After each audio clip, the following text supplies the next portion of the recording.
Good evening, I'm Greer McGearey, President of Seahorse Victoria. My guest tonight is Grace Lee, a counsellor and psychotherapist who specialises in trans and gender diverse counselling. Welcome, Grace.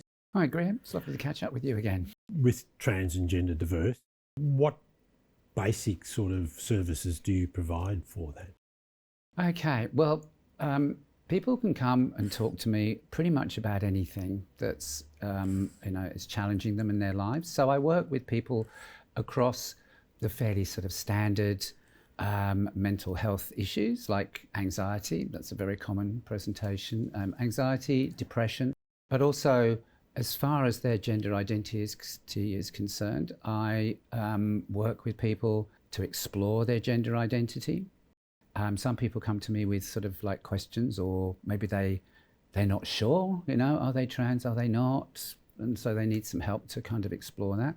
Others are very clear that they are, but they want to find ways to access medical pathways to further their transition. Or they maybe need help around social transition as well. So it's a whole range of, things that people come to see me about. It's nothing, there's no one thing, but most of them are trans or gender diverse.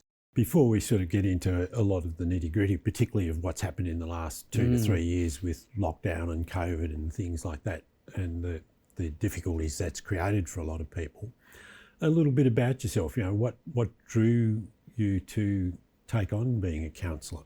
Okay, well, I think it's a time of life thing. I was well into my middle age at that point, and I was looking to do some career changes. I'd been in very kind of corporate environments, IT environments for 30 years or something, or getting on for.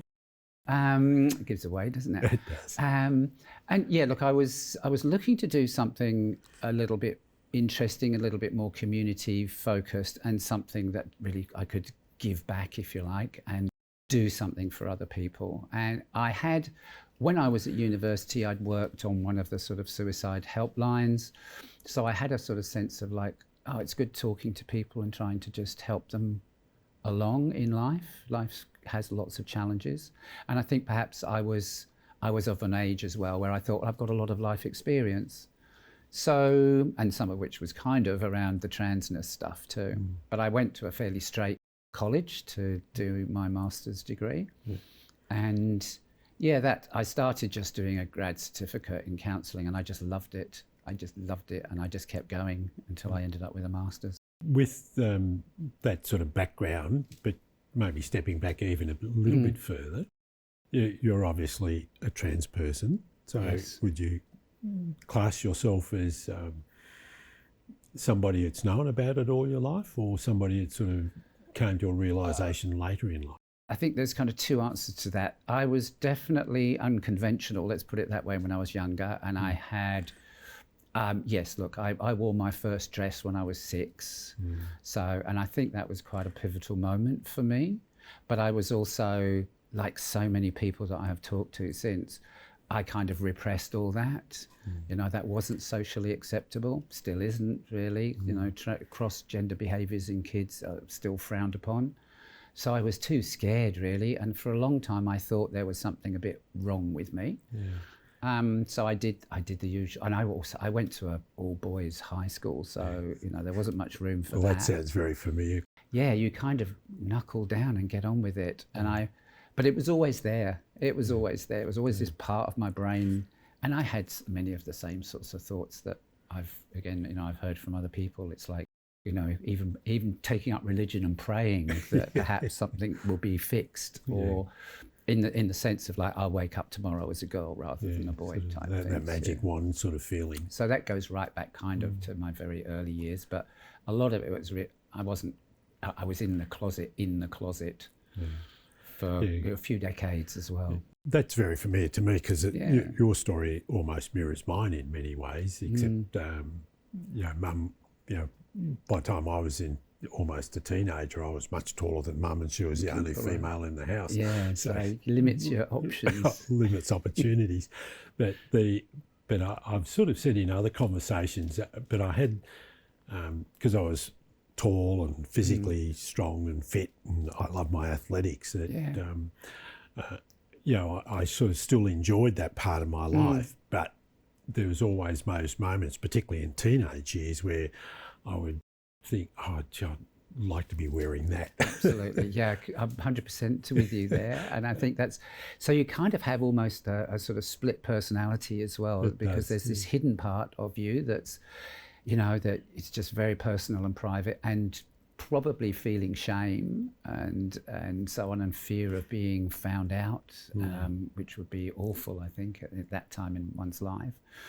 And then sort of, I guess as I then grew up, there was access to more information. Obviously now we have all the, the web since the early 2000s, but even prior to then, there were books, there were magazines, there were sources of information, there were clubs. I was in London, and I mean, there were clubs which would have been classified, I think, back in those days for, use terms like cross-dresser or transvestites, and, they kind of secretly met. The Seahorse thing, I guess. Yeah. Well, and I was aware of those, but I never dared go to one. Mirrors what's happened in Australia, for the last 40 or 50 years, is that sense of it is secreted.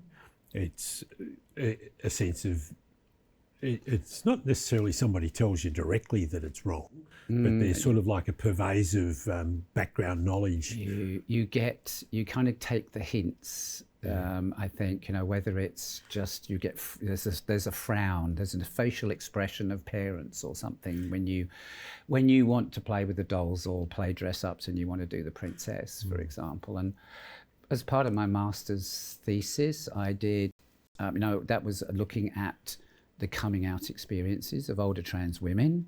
Strangely enough, one picks yourself as a kind of subject. And, I collected a lot of stories, a lot of narratives there. And yes, there are many people who have a similar experience and really felt, even from the age of 4 or 5, firstly, that actually they were kind of in the wrong gender, but also that those cross-gender behaviours were absolutely sort of prohibited, really. Because one of the things that, with myself, for instance, is one of my daughters sort of said, they saw me as Mr. Responsible because I was involved in service clubs and took on those sporting club committee roles and things like that, and not having any inkling that this might have been in my life. But the thing that really sort of stands out is that my partner for a long time, for many years, tried to go and get me to seek counselling. Right. And, I've sort of used this description of folding my arms and going, yes, I can overcome this. Right. And it just never worked. Bury it for a few years. And yes, it's irrepressible, isn't it? And I think there, though, it's like, but who would you have gone to see who wouldn't have probably suggested that there's something wrong with you and you need to be fixed? Yeah. It's really only, and that's still a problem. I mean, people come to see me and they tell me the stories of what professionals have told them or how they've been treated, which is to kind of dismiss their sense of their identity and kind of get told, to sort of like... Yeah, I was having a conversation with somebody recently, and fortunately for me, even though we were in a Catholic family and went to Catholic schools, and that my parents weren't dogmatic, but I have heard stories of those who were in dogmatic religious families who we're going to cure you, and being dragged off, and how that's really detrimentally impacted the rest of their lives. Totally. And I've worked with people who've had that sort of trauma, either because they've sort of gay conversion type therapies, because even it was like trans perhaps wasn't even acknowledged, but it was still thought, well, there's something wrong, and it's it's a sexuality thing, rather than sort of this is a genuine personal identity, and many, I mean, historically it's been a bit problematic. I think it is a kind of, unfortunately, white colonial sort of thing, isn't it? We know that transgender diverse people have existed in all sorts of cultures over millennia. That's right. It's only in the more recent past that this doctrine of like there are men and women and never the twain shall meet, and really they shouldn't touch each other too much either. Yeah, because in my, since I came out just over 20 years ago, and started to deal openly with this side of my life, there was been a lot of optimism, and I know in Melbourne, and fortunately we're recording this during Trans Awareness Week, that the ability to be able to be accepted for who you are is a lot more conducive to living a decent life. But we've seen really in the last 2 or 3 years, maybe even a little bit longer, where being very anti anything, and particularly if it's to do with anything that says LGBTIQ plus, because it is so reactionary. It's inhumane. That's where I perceive, that's the bigotry that, on the one hand claiming to care and to love everyone and so on, and then really wanting to see actually the kind of destruction of people who don't fit that classic sort of mould. And the truth is that we're all individuals one way or another, and finding safe space to express that, I think. Yeah, look, I mean, Melbourne's is a great city for that, I think, for a long time. I've always, since I came out, not quite as long as you, but I have really felt safe in Melbourne. Like, nobody's really given me a lot of aggro.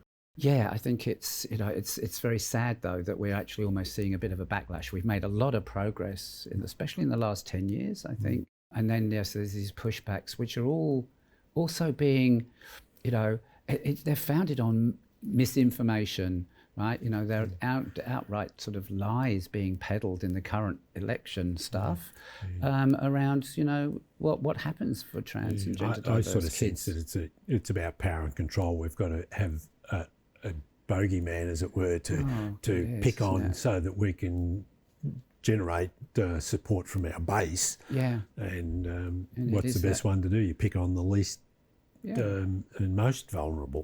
It's very much, it's punching down, isn't it? It's picking on a minority and then vilifying them.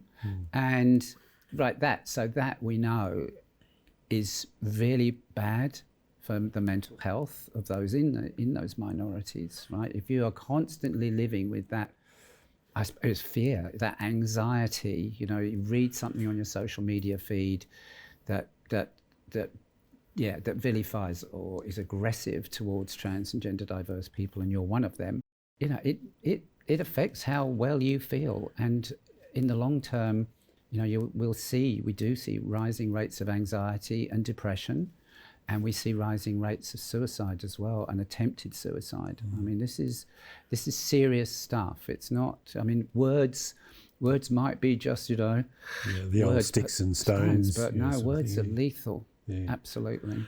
On top of that now, just sort of adding to it, is that all of that sort of politicking, as it were, combined with what happened with COVID. Now, people can argue about we should have had lockdowns or not lockdowns, but it was something that's hadn't happened for 100 years, and people had to make decisions about lockdown. But how does that add, on top of all those other anxieties? Okay, and there's actually, I think, two angles to this. So the first one really is that, lockdowns increased isolation. They locked down individuals, possibly on their own or in very small, they may be in a partner bubble, or with families. Now, trans and gender diverse people, their family may not be a safe place to be. They'd want to be out most of the time because their families are trans and homophobic, for example. And, they are generally at risk, either, just from like verbal abuse or even or physical abuse, right? So lockdowns were not good for some of those people who had basically nowhere else to live, and they may well have chosen homelessness or something, or living in dangerous places in order to avoid their families and or partners or whatever. So that's one thing. And yes, not being able to go out and meet other trans and gender diverse people, whether it's go to, a support group or a club or a meeting or whatever, just go and be with your tribe. So people got quite seriously isolated, and again, that leads to depression and anxiety and increased suicidality. What are some of the strategies that you help or try and deal with when you're with a client to help overcome some of those? First of all, as I was saying, having connection with community is really important. We have to find ways of overcoming isolation. During COVID, that wasn't very easy, but more and more support groups went online. Seahorse had its meetings online, Alphabet Soup had their meetings online, and so on, and a number of other kind of workshops and so on, are certainly Melbourne-based, and there were a lot of kind of chat groups and things happening in other states as well. So there were opportunities, and I encourage people, like, have you got a Facebook page? Get on Facebook, even if you think it's, not for necessarily watching all the adverts and everything else, but to be able to join some online communities. And obviously keeping an eye on when we were kind of let out to try and find opportunities to go to something. Yeah. I think those were probably, that's the number one thing, connection. The other sorts of side of it really is about helping people manage severe anxiety or depression in terms of where they are. So whether it's doing really simple things like, we were locked down, but you were still allowed out. So, are you going out for a walk or a jog, or take the dog, or whatever it is, or get on your bicycle if you've got one, and just get out in the fresh air type stuff. Well, that was one of the things I put in place because I was in a circumstance where I'd had an arrangement with my employer. Come about the end of March, I was going to go onto a permanent 3-day work contract because I had, so I could sort of manage my time into a more of a retirement style thing, and it coincided with the first week of lockdown. So in the end, but I was very conscious of making sure that I went from, because I was working a physical job, that I almost instantly started going out and having a walk, and that really made a difference. It definitely does. And also trying other things as well, whether it's meditation, and then there are sorts of other strategies that I use for helping people manage anxiety, which also involves like psychoeducation, understanding what's going on in terms of your body and why you're feeling certain things, and learning how to distract yourself, and whether it's watching, streaming stuff, or watching YouTube, but looking at positive things, not getting hooked into, again, the perhaps aggressive social media that may well be attacking our communities. It's like, it was the classic, don't read the comments, not do that. So we have to learn to protect ourselves in those sort of circumstances as well. Because that's really the great difficulty of it, because I do live by myself, and I was very much aware of that, but through family members, we did create that sort of bubble where I'd go around and the place, and we'd sit down and just have a cup of coffee and talk and do something like play a board game or something. Yes, just absolutely. Yahtzee is the big fun at the moment. So you can sort of have the conversation while you're challenging your brain to sort of add up numbers and things like that. All those little things, it really did make a big difference. They do, and I mean, so it's kind of like going back in time, like parlour games and everything else, including online ones, which were great fun. Works, of course, if you've got family that you can get on with. Again, I think, we've really seen how important chosen family is for people, that they need to find those people that they want to be close to and spend time with. It's not automatic that you have to be in regular contact with your family of origin if they are rejecting your very sort of core identity. I do sort of understand that sense of, even with, in my case, having family nearby, but those moments when I was sitting at home, I really came to a point of, at times, of just procrastinating. You sit down on the computer and you might sort of play a card game or something, and you think, I've got emails I should respond to, and then 2 hours later you think, where'd that go? Time has no meaning, does it really? It kind of loses meaning anyway. And that sort of, in a sense, becomes quite frustrating. It's but I've been finding now that as we're more being able to get out and see people physically and talk to people physically, that's becoming less and less. And that goes to the point of connection. Yeah, maintaining it. And because of this, the circumstances meant as well that, I took my counselling practice online. So people could still access me. They could access me like, you know, on a weekly or a fortnightly basis or a monthly basis, whatever worked for them.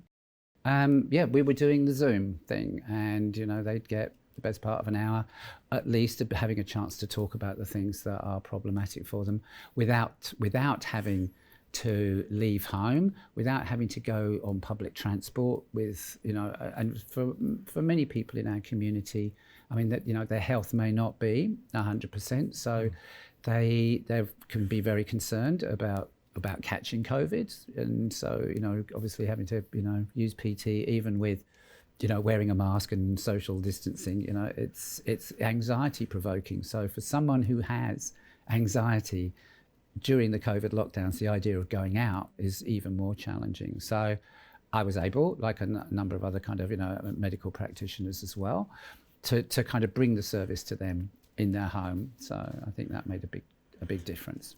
Have you sort of through your practice noticed a difference between what's happened in metropolitan area compared to country areas in Victoria?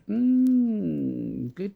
Well, look, I think it's just harder, right? It's harder. The big difference really with the sort of rural regional is much smaller communities, so possibly, you know, more fear and anxiety about coming out, and the need for great, you know, the tyranny of distance in order to make connections. I mean, if you live in Melbourne, I mean, I'll be a bit flippant here, but basically, you know, if you can get to the sort of northern suburbs on a tram or something, you know, you can get into the middle of huge queer community here with all sorts of things, very diverse communities.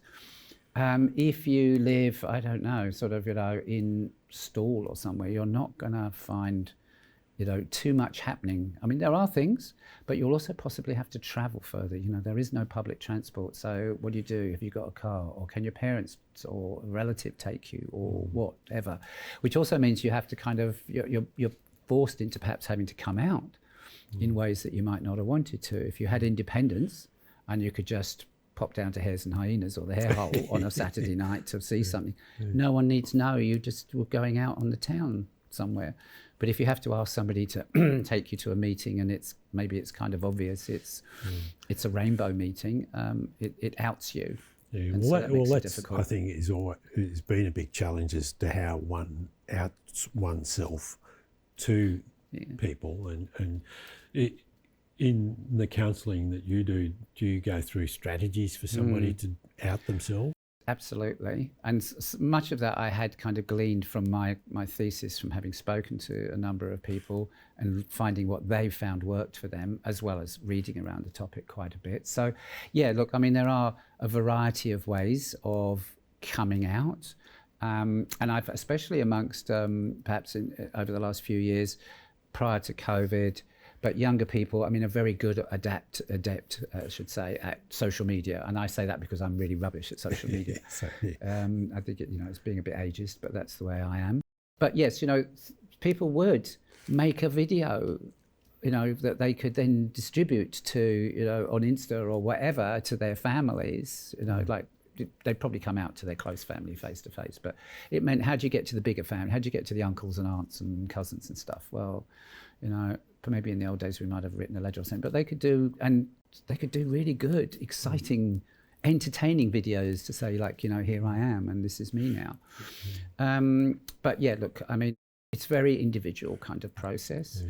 And as we know, I think from people that we've met, coming out to partners is fraught. It's very dangerous. You don't know what's going to happen. It can lead to the breakdown of relationships, which is very sad. Parents can find their kids don't want to talk to them anymore, or vice versa. Kids come out, their parents don't want to talk to them, so it can be alienating. So we need to.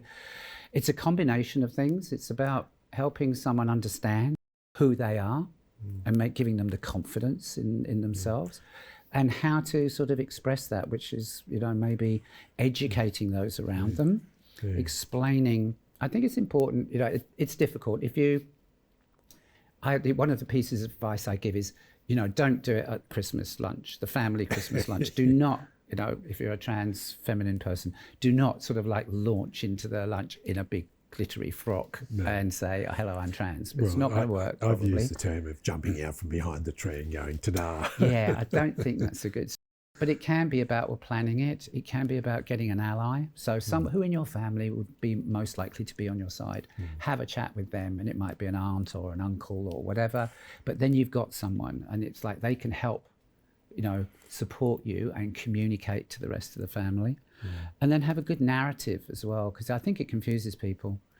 If you just simply say, I'm trans, it's like, well, what does that mean to anybody? Whereas if you tell the story, look, folks, you maybe you remember that time I kept wanting to wear the princess dress, and how then throughout my life I've felt sort of like that sort of thing. Then you make a story that tells people that's about you and why, and the fact that you're going to be happy. You're much happier once you're coming out. And the narrative is important because, in the sense of, if you can't tell your story, other people can't learn to understand what it is. That's right. I mean, stories are great ways of communicating, aren't they? So I think that's a really helpful kind of approach. And I think also just being prepared for where things might not go right. Sometimes people take time as well. It can be difficult for parents. And I do explain sometimes that when a young person comes out to their parents, it's like, do you remember, if you think back 18 years ago, you arrived in the world, and yes, it was like, it's a boy or it's a girl. And your parents would have had all these dreams about who you were going to be, and what your life was going to be like. And it was probably quite a gendered view of what your life, because you're going to be a footballer or you're going to be a nurse or something. Well, that sort of touches upon something I think I know from my point of view, and that we tried not to do with the kids, our kids, was to impose on them what we expected them to be. Yeah.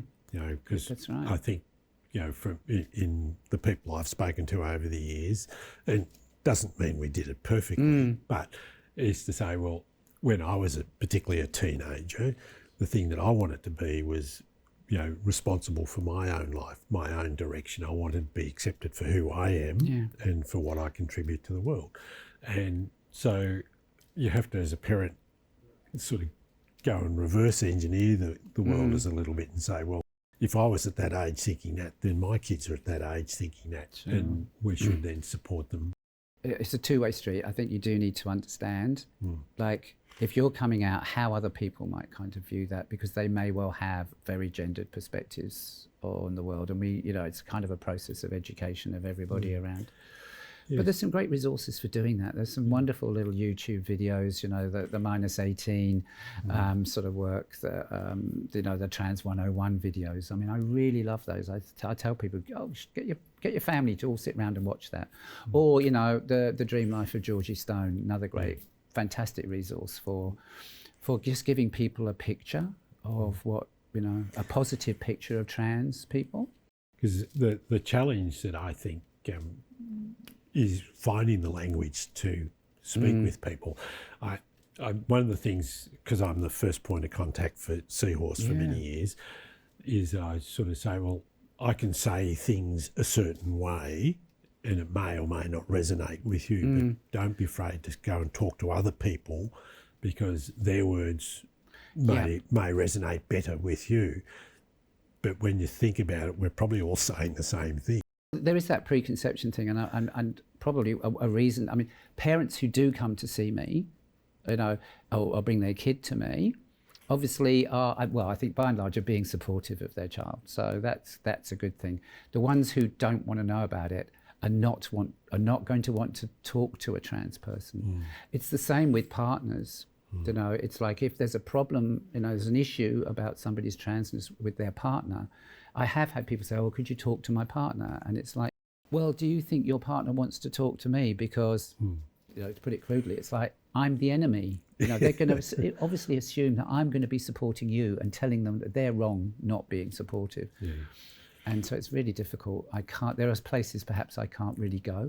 I suppose I try and keep things simple in the way I explain things. It's the best way. In the way, and as you say, that it's that narrative, I use terminology like learn to be comfortable with yourself, you know, because that gives you the basis to give perspective in your life. Absolutely. And I think that's advice that I give people. It's like, you know, if they're exploring their transness and their identity, and it's like, well, how far do I go, sort of thing. It's like, well, where do you feel comfortable? Does it make you happy? You know, it's a bit like, well, go and put a dress on and some makeup. Do you feel happy or not? You know, if it's not working for you, try something else. So I think it is, you know, so much is sort of experimentation, but the whole thing is about by being yourself, you are going to be more content, you are going to be happier, you're going to have less mental health issues, you're not going to be depressed and fed up with yourself. So, do you see a lot more optimism though from, you know, we've talked a lot about the anxieties and things like that, but do you see a lot of optimism around in what you do? I do, and I think especially with young people, I really do like working with the younger people. I think they've got, you know, they're more open to gender diversity. It's less of a thing. I think they're more open to exploring it. So I think they're the ones who are challenging, and it's like, oh, we need more of them to come up and get involved in politics or whatever, and bring a new perspective that really challenges the old guard of, you know, very binary gender and not having transgender sort of idea.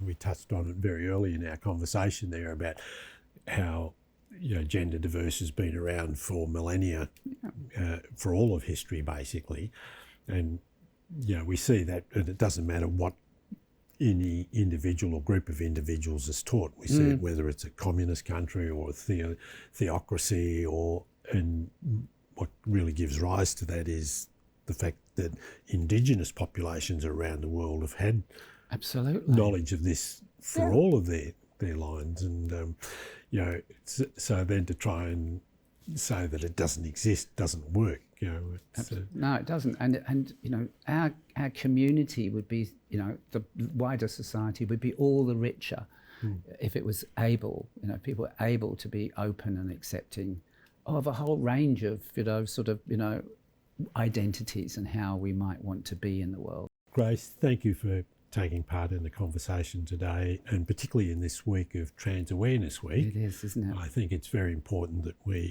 let people know that there is support for all the anxiety and other issues that you may have through groups such as Seahorse. There's people such as yourself who provide counselling services to help.